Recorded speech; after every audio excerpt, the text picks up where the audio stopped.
Former Florida Governor Jeb Bush faces several challenges this morning as he enters the presidential race.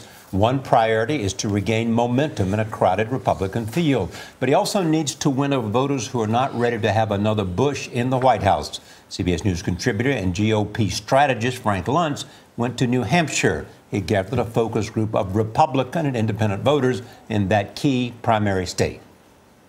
Is there anyone in this room who would vote for Hillary Clinton over Jeb Bush? Okay.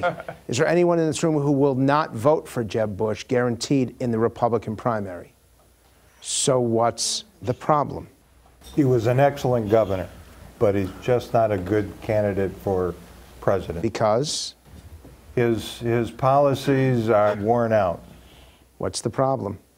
I don't not electable. I think, yeah. Another Bush. That will work more against him than for him. Yeah, I'm not sure he really wants it. No, he doesn't have any passion behind it. There's no passion, there's no fire. I mean, he should take notes from Rubio. Yeah. But he was a good governor, was he not? Yeah. Yes. So how many of you think he was a good governor?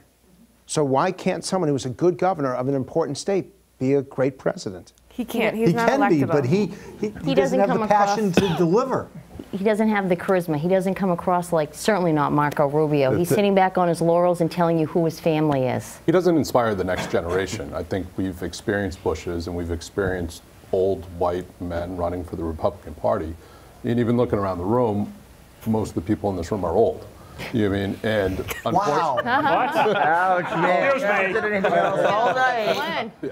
But you know, to Obama's credit, he inspired the youth. And I think Rubio did that. I think Walker Story could do that. But not Jeb I don't Bush. see Jeb Bush doing that. My big concern about 4 years ago or whatever, I really liked him as a politician.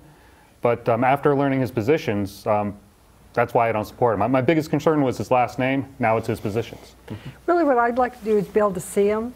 I know him from Florida, and I know that Rubio was mentored by Jeb. So before I decide, I'd like to see him up here. I'd like to hear what's going on. He hasn't been in the public eye for a while. Let's see what his positions really are. Let's see where he wants to go. Let's see if he has any passion. And I haven't seen that. Now, you guys are Republican. Who has a problem with his last name? Who does not want another Bush? So we're going to have a fair Clinton? number of you. I think the comment his mother don't want a Clinton made either. several months ago, out of all the people that can run for president, we really need just the Clintons and the Bushes running. I think the uninformed voters will not vote for him because they're not going to know what his stances are. They're going to know he's a Bush, and he's not going to be electable. Right. Let me ask you, if it is Hillary Clinton versus Jeb Bush, not who you're going to vote for, who wins that election? Hillary. You say Hillary Clinton will beat Jeb Bush. That's pretty significant from Republicans in New Hampshire. Frank Luntz is with us from Atlanta. Good morning. Good morning. Does this surprise you?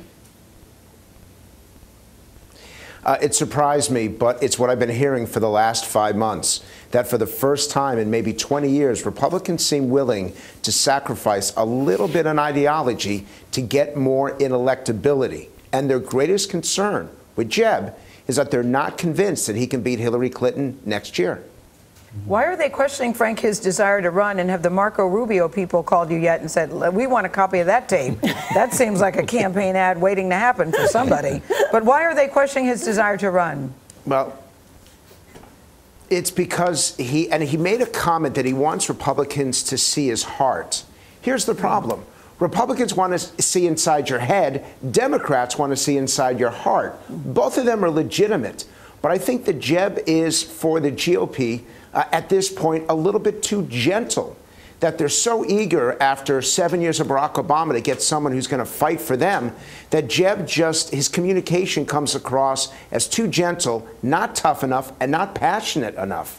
What do you think voters want someone who is aspirational? Do you know what I mean? Who is something larger than sort of in other words, Barack Obama is the first African-American president. Hillary Clinton is the potential first female president. In that times of way, does Jeb have to, or Marco Rubio, or whoever the Republicans have to provide that message as well? That's a fair point. And in fact, for the GOP, we've asked questions. Do you want a candidate who's focused on bringing America forward, or do you want a candidate who's focused on bringing America back. And by 2-1, they're looking at the future rather than the past. And that's a challenge for Jeb. Look, arguably, if you just took a look at his record as governor, you'd say that he did a pretty good job. The problem is that that requires him to talk about 10 years ago rather than what he's going to do 10 years from now. It's one of the reasons why he's using his name Jeb, why you've got that logo that just says his first name. So, because he wants people to feel the passion. You've got the... Go ahead, Charlie. No, if the race is about the future, who does that benefit the most within the Republican Party? Either Marco Rubio, at this point, either Marco Rubio or Scott Walker are capturing the greatest percentage of those in the future. And they've both very passionate, very, very strong. I don't want viewers to think that Jeb doesn't have a chance. He absolutely does, because he's got more money than all the other candidates. But he's got a significant challenge, and it's not just his name. There has to be passion, there has to be emotion, and there has to be a focus on the future. That's why it'll be interesting to see this first debate amongst the Republicans in early August. Frank Luntz, thank you so much.